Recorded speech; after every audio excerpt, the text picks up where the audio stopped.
the US dollar pushing to the upside then on in the inflation trade because as we've been going over, the tensions between US and Iran are extremely high and delicate. Well, beyond delicate, to be honest, because they've both been trading fire over this weekend with tensions obviously around the Strait of Hormuz, because obviously remember that's always the key, right? We've had these back and forth strikes, we get it, and some of them have been devastating. I know they've been fatal. There's been some fatal strikes as well.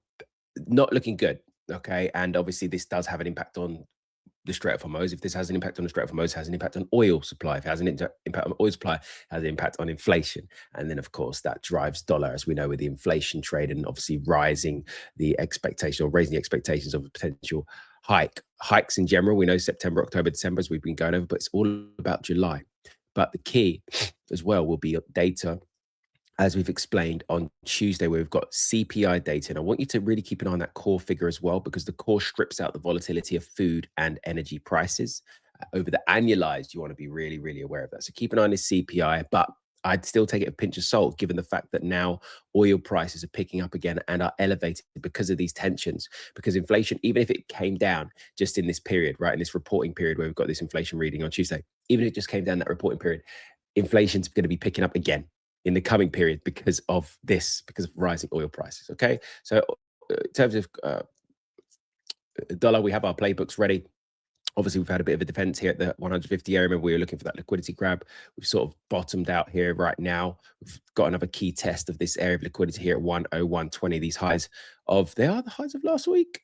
Yeah, the highs of last week there. So it needs to obviously break down this barrier, maybe a little bit pullback, and then it could be driving into next area of liquidity. But we may not get full on commitment until post CPI's. Markets just moving cautiously and steady on a Monday, heading into that. But again, we are still leaning towards that dollar upside, pressure and structure remaining intact.